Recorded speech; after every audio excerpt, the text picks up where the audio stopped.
faisait partie de la religion des livres, et il connaissait donc que les prophètes recevaient des messages de la part d'Allah subhanahu wa ta'ala. Donc, par le titre Rasoul, Hiraql, il comprend que cette lettre n'est pas une lettre qui doit être prise à la légère.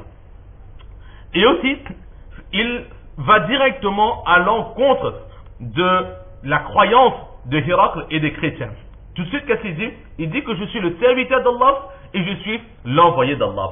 Par ces deux mots, il veut faire comprendre à Hiraql que la religion sur laquelle tu es est une religion qui a été changée, falsifiée, et aujourd'hui elle est erronée. Nous savons tous que les chrétiens, ils ont pour croyance que Jésus, il est ou bien le Fils de Dieu, ou bien lui-même, il est une partie de Dieu. Et ici, le Saint-Prophète sallallahu alayhi wa sallam, il précise à Hiraql qu'un prophète n'est pas Dieu, un prophète n'est pas une partie de Dieu. Dieu, il est unique. Dieu, il est indépendant. Et Jésus que vous dites votre prophète ne peut être ni Dieu ni le Fils de Dieu. Donc c'est pour cela que votre croyance elle est erronée. Revenez vers la bonne croyance, c'est-à-dire la croyance que Allah il est unique et que moi je suis son prophète. Et lorsque vous allez accepter que je suis son prophète et que Jésus, Hazrat Isa alayhi salatu wassalam, il était aussi le prophète, alors vous allez comprendre dans la Bible qu'il y a un message nous concernant qui dit qu'après Jésus viendra le dernier des prophètes, Muhammadur Rasulullah sallallahu alayhi wa sallam. Ensuite, nous voyons une règle de politesse en islam. Lorsque l'on écrit une lettre, nous savons tous, il y a le destinataire qui est mentionné sur cette lettre, et il y a aussi la personne qui adresse, qui écrit cette lettre. Maintenant, la question se pose, quelle est la politesse? Est-ce qu'il faut écrire à l'intention de monsieur Intel, de la part de monsieur Intel, ou faut-il écrire de la part de monsieur Intel à l'intention de monsieur Intel? Donc dans ce hadith, dans cette lettre, et toutes les lettres qui ont été envoyées par le Saint-Prophète sallallahu alayhi wa sallam, elles ont ce même ordre qui est de la part de Muhammad sallallahu alayhi wa sallam à l'intention de Intel. Donc la sunna du Saint-Prophète sallallahu alayhi wa sallam, c'est d'abord de mettre le nom de celui qui écrit la lettre et ensuite de mettre le nom du destinataire. Mais si quelqu'un a fait l'inverse, ce ne sera pas non plus un péché, car les compagnons radiallahu ta'ala anhum ajma'in, eux, ça leur arrivait de faire l'inverse, de mettre d'abord le destinataire et ensuite de signer la lettre. Mais cela n'est pas la sunna du Saint-Prophète sallallahu alayhi wa sallam. Ensuite, le prophète sallallahu alayhi wa sallam, il continue, il dit que cette lettre est adressée à Hiraql. Le prophète, il sait que l'empereur de Rome, il est sur le chemin de la perdition. Mais malgré cela, pour l'attirer vers l'islam, c'est là le comportement du musulman. Le musulman, il doit être doux avec ses frères musulmans, et le musulman, il doit respecter aussi ceux qui ne sont pas de la religion. Et là, nous voyons tout le respect qu'il adressera à Hiraql. Qu'est-ce qu'il dit? Il a Hiraql, Azimir Rome, l'empereur incontesté de l'empire romain. Là, il montre à Hiraql qu'il n'est pas là pour prendre son pouvoir. Il n'est pas là pour le destituer de son trône. Il n'est pas là pour humilier Hiraql. Lorsque Bilqis a été invité par Hazrat Suleiman alayhi salatu wassalam, lorsque les ministres de Bilqis ont dit que nous avons une armée puissante et nous pourrons faire face à Suleiman, qu'est-ce que Bilqis a répondu? Elle a dit que innal muluk iza dakhalu, que les rois, lorsqu'ils sont à la recherche du pouvoir terrestre, lorsqu'ils entrent dans un pays, alors ja'alu a'izzata ahliha azilla. Tous les notables de cette société sont déshonorés, ils sont attaqués, ils sont tués, et ce sont la classe inférieure qui ensuite prend le pouvoir dans ce pays. Donc le roi qui entre, il va enlever toutes les personnes qui sont au pouvoir, et ceux qui sont rejetés, ce seront eux qui auront le pouvoir. Aujourd'hui aussi, nous voyons, il y a certains pays qui se font attaquer, ou bien il y a parfois des guerres civiles, etc.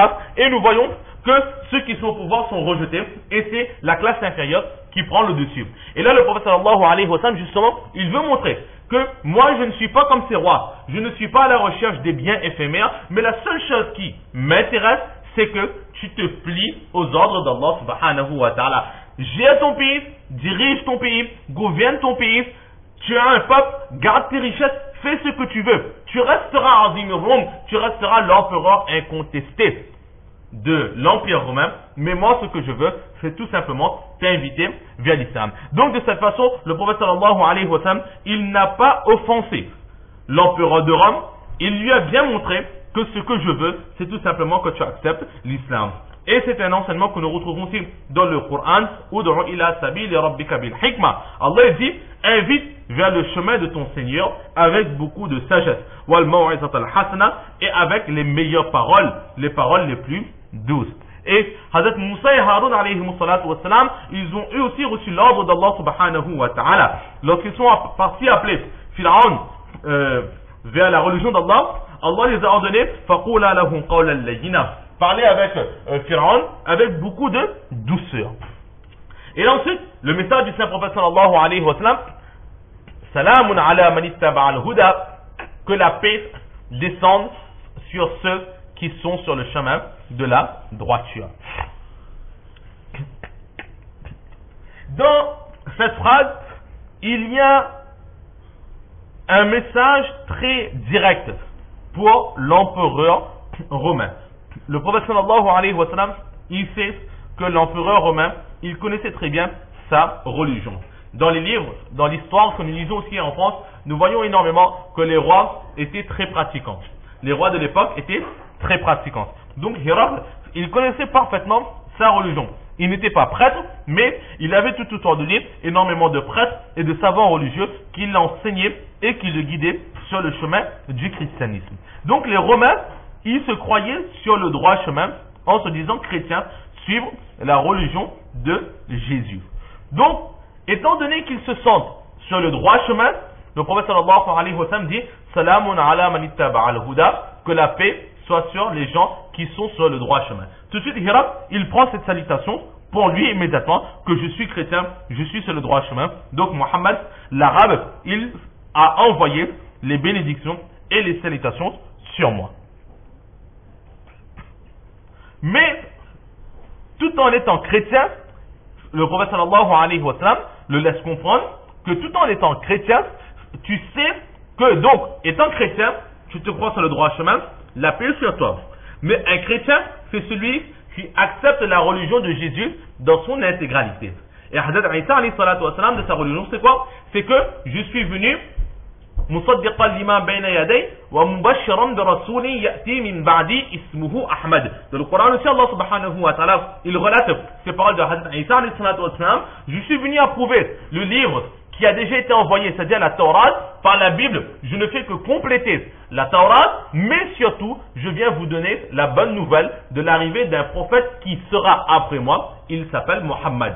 Donc si Hirak, empereur de Rome, tu es chrétien, suis la religion de ton Seigneur et maintenant accepte moi comme prophète et accepte la religion d'Allah subhanahu wa ta'ala. Donc jusqu'à présent, tu es chrétien, la paix est sur toi. Mais sois un chrétien complet, un chrétien total qui obéit entièrement à Jésus son prophète et il t'a ordonné d'accepter ma prophétie. Si tu acceptes ma prophétie, tu resteras sur le chemin de la guidée, alors la paix sera sur toi. Et si tu refuses ma prophétie, tu as rejeté le chemin de la guidée, alors que la malédiction divine s'abatte sur toi. Donc dans cette phrase, Salamun ala man ittaba al-huda, le prophète sallallahu alayhi wa sallam, il dit que la paix soit sur toi si tu suis, et si tu n'as pas suivi, alors c'est la malédiction sur toi. Et Hirak, il a compris ces paroles. Il est dit selon certaines narrations que lorsque Hirak, il a lu cette lettre du Saint-Prophète sallallahu alayhi wa sallam, il était noyé dans sa transpiration par crainte de ce qui était écrit dans cette lettre. Les ministres, les viziers qui étaient autour de lui, les Arabes, Abu Sufyan, etc., ils n'ont pas compris la profondeur de ces mots, mais Héracle, qui lui était vraiment un chrétien pratiquant, il comprenait chaque profondeur dans les paroles du Saint-Prophète sallallahu alayhi wa sallam. Alors, une question se pose, est-il autorisé de faire le salam à un non-musulman? Il y a deux choses. La première chose, c'est saluer. Les salutations à un non-musulman, cela est autorisé. Il n'y a aucune interdiction. Mais faire le salam, assalamu alaikum, que la paix d'Allah descende sur toi. Est-il autorisé? Alors, l'opinion le plus acceptée, c'est que le musulman ne débutera pas le salam pour le non-musulman. Si le non-musulman, il emploie la formule assalamu alaikum, alors le musulman, il répondra wa alaik sur toi, pareil. Il ne dira pas wa alaykum salam, etc. Wa alayk. Ou bien, je te renvoie ce que tu m'as donné. Donc, en tant que non-musulman, ce que je considère comme salutation, ce que je considère comme paix, je le renvoie sur toi, sans plus ni moins. Car Allah n'envoie pas, dans la croyance musulmane, Allah ne fait pas descendre ses bénédictions, ne fait pas descendre sa paix sur celui qui renie Allah. Allah, il ne fait descendre sa paix, ses bénédictions, que sur celui qui l'accepte comme Seigneur. C'est pour cela que le Seigneur, Assalamu alaykum wa rahmatullah, que la paix et la bénédiction d'Allah descendent sur toi, cela ne s'appliquera qu'à celui qui croit en Allah. Donc celui qui ne croit pas en Allah ne peut pas recevoir ces bénédictions de la part d'Allah. C'est pour cela que le musulman, il saluera, mais pas avec le thème Assalamu alaykum wa rahmatullah. Et si le non-musulman, il nous a salué de cette façon, alors wa alayk, sur toi, pareil, exactement ce que tu as envoyé sur moi, je renvoie sur toi. Et le musulman, il ne formule pas que les salutations d'Allah, les bénédictions descendent